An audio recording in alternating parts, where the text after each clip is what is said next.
김혜일은 은퇴 후 일찍 눈을 뜨는 습관이 몸에 밴 채 이른 아침부터 거실 창을 열었습니다. 부산 남구의 오래된 아파트 단지, 그 속에 여전히 고요한 바람이 스며들고 있었죠. 아내 이정숙은 부엌에서 콩나물국을 데우며 작은 라디오에서 흘러나오는 클래식 음악에 맞춰 발끝으로 박자를 맞췄습니다. 둘만의 조용한 아침, 그것은 누구에게도 방해받지 않는 고요한 안식이었습니다. 여보, 오늘 손주 데리고 온댄다. 애기 옷 좀 꺼내둘까? 정숙의 목소리는 설레는 듯 가벼웠고 혜일은 말없이 고개를 끄덕였습니다. 작은 마루에 놓인 플라스틱 장난감을 보며 그는 노년의 기쁨이라는 게 이런 거겠구나 하고 생각했죠. 정년퇴직 후 자그마한 월세 수입과 퇴직금. 일부러 살아가는 생활은 절대 풍요롭지 않았지만 불안하지도 않았습니다. 그들은 욕심 없는 살 속에서 마치 바람을 따라 흔들리는 갈대처럼 소박한 행복을 누리고 있었던 겁니다. 그러던 그날 오후, 딸 김나연이 어린 손을 잡고 현관문을 열고 들어왔습니다. 딸은 유난히 수척해 있었고 손주의 얼굴에도 피곤함이 묻어나 있었습니다. 평소와는 다른 공기가 혜일의 가슴을 스쳤지만 그는 모른 채 하며 손주를 번쩍 안아 올렸습니다. 아빠, 잠깐 이야기 좀 할 수 있어요? 정숙이 눈치를 살피며 거실로 이동하자 나연은 그 자리에 주저앉듯 무릎을 꿇었습니다. 그리고는 짧은 숨을 몰아쉰 뒤 한참이나 망설이다 말을 꺼냈죠. 창식이 아빠 사업이 완전히 무너졌어요. 빚도 많고 손주는 당장 유치원도 끊겨요. 혜일은 말없이 손주의 얼굴을 바라봤습니다. 눈동자는 투명했지만 아이는 이미 세상의 어두운 구석을 조금씩 보고 있었죠. 나연은 덧붙였습니다. 지금 딱 2억만, 딱 그 돈만 있으면 다시 시작할 수 있대요. 아빠, 제발 이번 한 번만 도와줘요. 그 말에 혜일은 순간 머리가 멍해졌습니다. 2억이라니. 그것은 그들의 남은 삶을 지탱할 마지막 끈이었습니다. 퇴직 후 20년 가까이 아껴두었던 자금, 병원비, 생활비, 그리고 갑작스런 상황에 대비하기 위해 남겨둔 노후의 중심. 우리가 가진 돈이 얼마나 귀한 건지 너도 알잖니. 혜일의 목소리는 평소보다 한층 낮았고 정숙은 묘하게 떨리는 손으로 남편의 팔을 잡았습니다. 여보, 애들이 진짜 힘들대. 그동안 고생도 많이 했잖아. 마지막이래. 그 말 속에는 남편을 설득하려는 애끓는 간절함과 엄마로서의 본능적인 미안함이 섞여 있었죠. 혜일은 한참을 침묵했습니다. 그리고 방으로 들어가 창문을 열었습니다. 바람이 흔들리는 창문을 스치고 지나가며 이미 한참 전에 떨어진 낙엽이 뒹굴고 있었습니다. 혜일은 그 낙엽을 가만히 바라보았습니다. 마치 누군가의 말없는 눈물처럼 바닥에 흩어진 채 어디로도 갈 수 없는 모습으로 남아 있었죠. 조금만 생각할 시간을 줘. 혜일의 목소리는 바람처럼 조용했지만 그 안엔 한 사람의 남편으로서, 아버지로서, 또 한 인간으로서의 혼란과 책임이 얽혀 있었습니다. 그렇게 그들의 평온했던 일상은 작은 균열과 함께 천천히 무너지기 시작했지요. 며칠 후 김혜일은 밤새 계산기를 두드렸습니다. 퇴직금 일부는 이미 노후 자금으로 정기예금에 넣어두었고 나머지는 의료비와 생활비로 쪼개어 두었다는 사실이 문득 너무 선명하게 떠올랐습니다. 그는 고개를 들어 천장을 바라봤습니다. 그곳엔 오래된 형광등이 희미하게 깜빡이고 있었죠. 그 불빛처럼 그의 마음도 흔들리고 있었습니다. 거실로 나가보니 정숙은 조용히 소파에 앉아 있었습니다. 눈밑은 푸석했고 양손은 소리 없이 꼬이고 있었죠. 혜일 씨, 그 돈 말이야. 나연이가 정말 절박해 보여. 사위도 요즘 우울증처럼 보이고. 그녀의 눈동자엔 두려움과 간절함이 뒤섞여 있었습니다. 혜일은 고개를 끄덕였지만 말은 하지 않았습니다. 이미 마음 한구석이 기울고 있다는 걸 스스로도 부정할 수 없었습니다. 이튿날, 둘은 은행에 나란히 앉아 있었습니다. 서류를 작성하던 혜일의 손이 잠시 멈췄습니다. 그는 직원에게 묻듯 말했습니다. 혹시 이거 다시 적금으로 묶으려면 위약금 많이 나오죠? 은행 직원은 조심스럽게 고개를 끄덕였습니다. 정숙은 옆에서 손을 꼭 쥐며 말했다. 당신 괜찮아. 우린 아직 힘 있잖아. 그 말에 헤일은 서류에 마지막 사인을 했습니다. 두 사람의 얼굴엔 묘한 안도의 미소가 스쳤지만 그것은 평온이 아닌 불안에서 비롯된 것이었습니다. 며칠 후 나연은 아이를 맡기러 왔다가 흥분된 얼굴로 외쳤습니다. 아빠, 진짜 고마워요. 이번엔 잘 될 거예요. 창식 씨가 새로운 투자자도 만났대요. 헤일은 가볍게 웃었지만 속은 편치 않았습니다. 그는 정숙이 챙겨준 도시락을 딸의 손에 쥐어주며 조심스레 덧붙였습니다. 너무 무리하지 마라.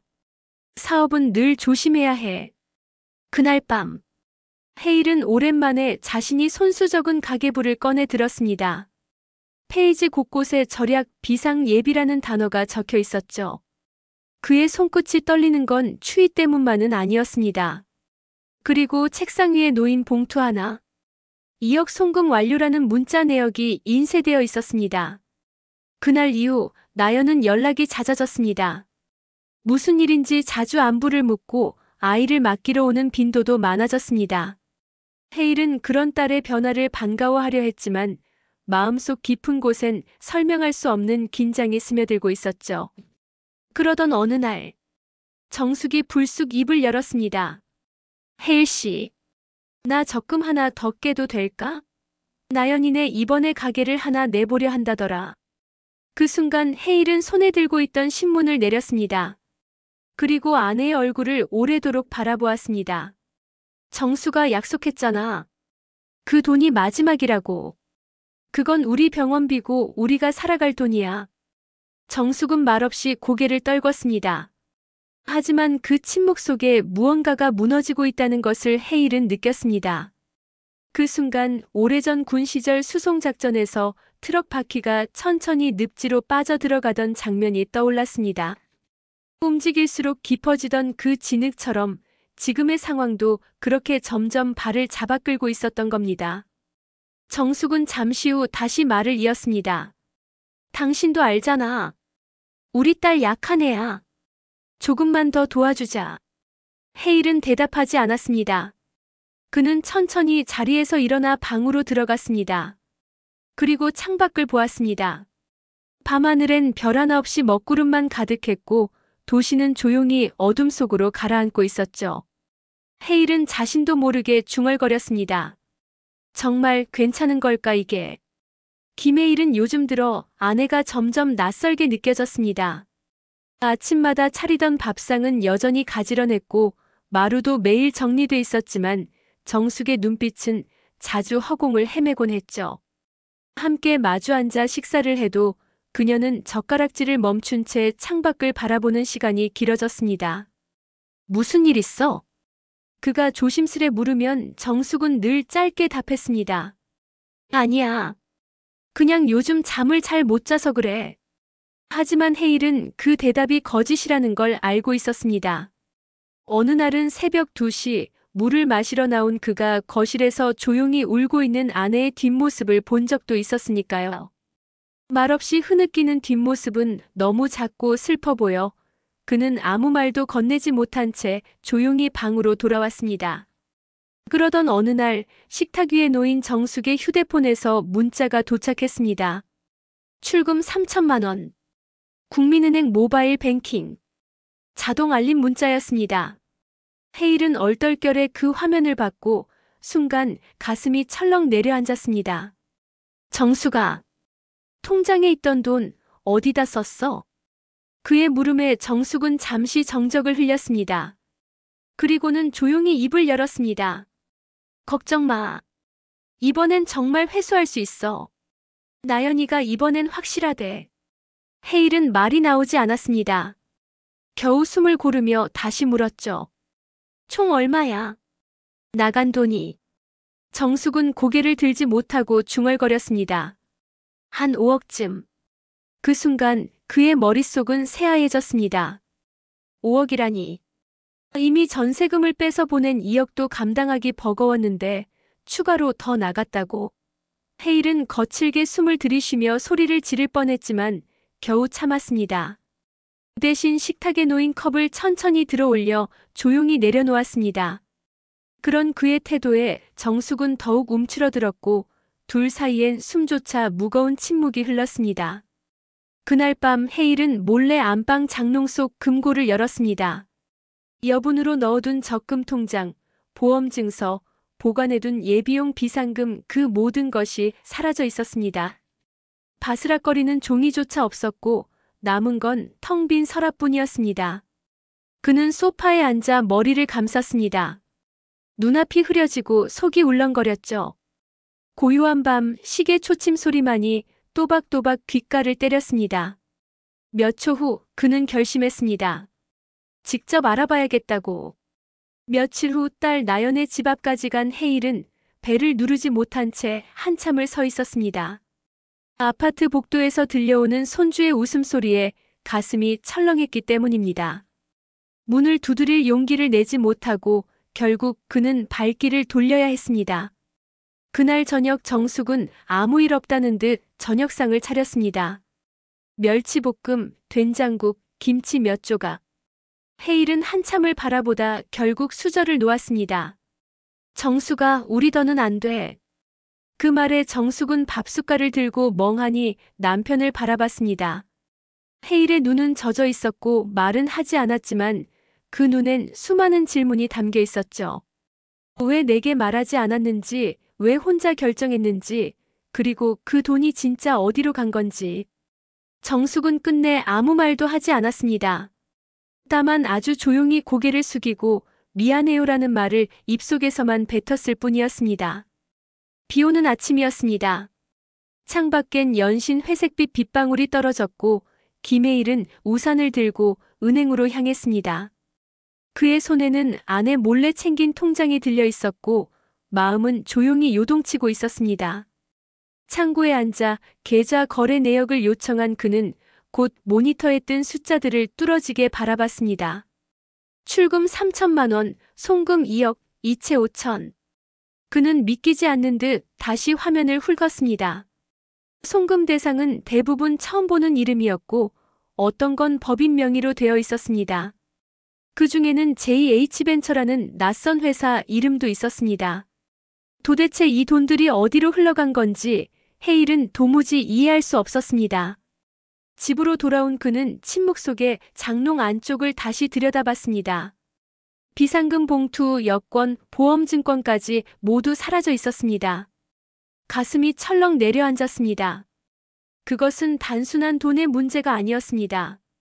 그의 삶이자 미래였고 부부가 함께 세운 마지막 보루였으니까요. 그날 밤 헤일은 정숙을 불렀습니다. 식탁에 마주 앉은 두 사람 사이엔 낡은 통장이 놓여 있었습니다. 헤일은 조용히 입을 열었습니다. 이 돈들 언제부터 이렇게 보냈어? 정숙은 손을 가만히 모은 채 대답하지 못하고 있었습니다.